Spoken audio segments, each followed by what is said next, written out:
Hello and welcome to Your Voice Matters TV with Riddell, the place to be for your voice to be heard. In this episode 6, we are going to be talking about decluttering. It's a word that gets thrown around and sometimes we take it for real and sometimes we don't. Well, I've taken it for real a couple of times when I was a bit of a hoarder.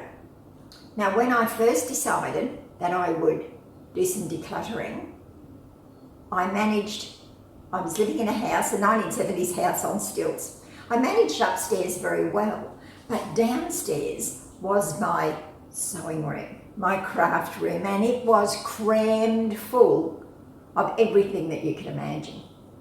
Many times I would go downstairs, I'd open the cupboard and I'd think, oh, I can't face it. I just can't face it. So I did what any sensible person would do. I rang a girlfriend and said, would you come over and help me? Because I knew that she was no nonsense and there would be no messing about. It would be decision time. So we had 3 or 4 tubs. Everything came out of the cupboards. The process. Everything came out of the cupboards. We picked things up one at a time and I made a decision. If I was keeping it, it went in the cupboard. If I wasn't keeping it, was it worthy to give away? Was it suitable for the Goodwill bin? Or did it go in the trash? So every time she picked an item up, and it took us 2 days, every time she picked something up and I'd say, oh, I'll just think about that. Will we put it up? No, we're not putting it on the table. We're making a decision. And it was the best thing that ever happened to me, because then later, when I went to do my next decluttering, I didn't need somebody else. I was well and truly capable of doing it myself. So what are the benefits of decluttering? I can remember years ago I did a session with a feng shui lady from Sydney, and she was talking about starting in the kitchen. So what she got me to do was to take everything out of my kitchen cupboards, wash it out with orange oil, line everything with yellow paper, bright yellow paper, and then throw out anything that was broken or that I didn't use and put it back in a different place. I spent the next week opening and shutting cupboards because I couldn't find anything. And I went back to her and I said, what is the deal with this? And she said, it makes you think differently. It makes you look at things from a different perspective. I thought, oh, okay. So about once a year, 2 years at the outside, I rearrange things in my kitchen. And it might only go from one shelf to the next, because sometimes the space you've got's the space you've got. But it's shifting things around. And then she told me to go to my bedroom and do exactly the same thing. So I shifted drawers around so that the under drawers were at the bottom instead of the top. And the same with the other drawers. And it just gets you to look at things differently. And that was another good precursor to decluttering when it came time for me to move. Because I had lived in a home until 3 years ago. I was living in a home that was my marital home. I'd lived in it for 26 years, about 15 of those years on my own. And so I knew that I was going to be downsizing, so it came time to do the declutter again. And I was fine, until I got to my clothes. I got to my clothes and I'd take it out and I'd think, oh, it's too good to throw out. I might wear that.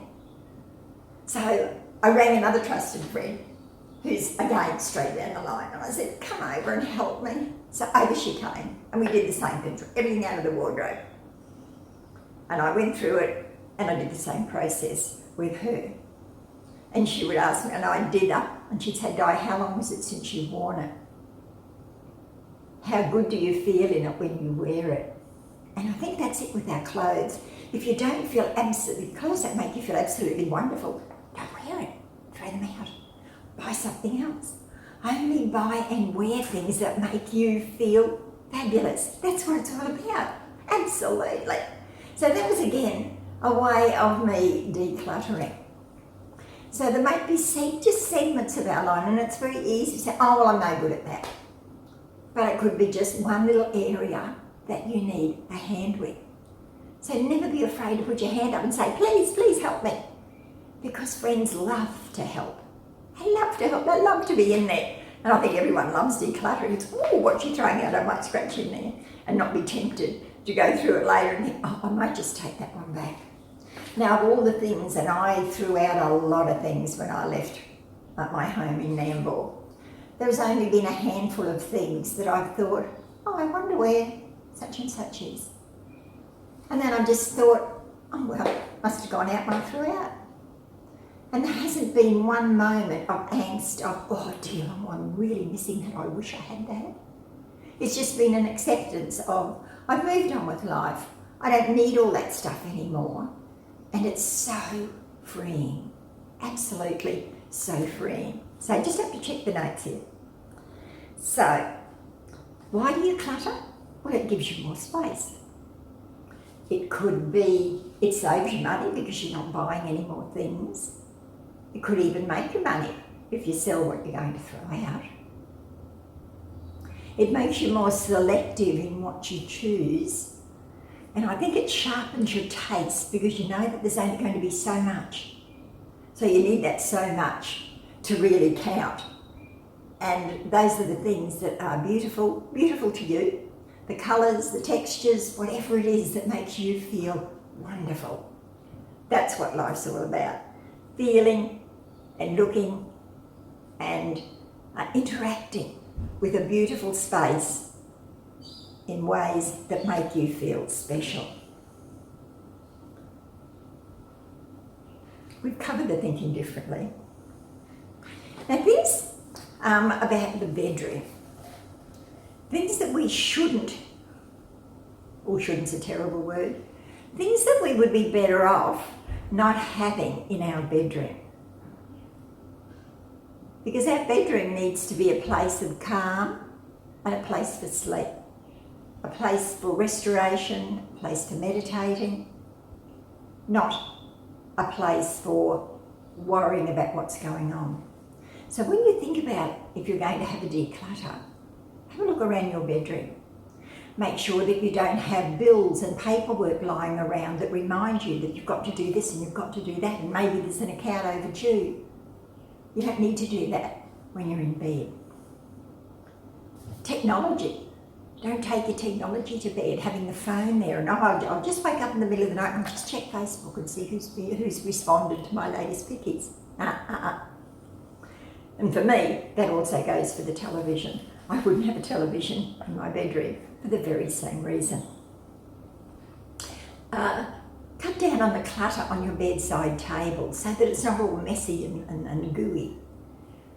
And my challenge is not to have too many books. I'm an avid reader, and I'll quite often have 4 or 5 books on my bedside table.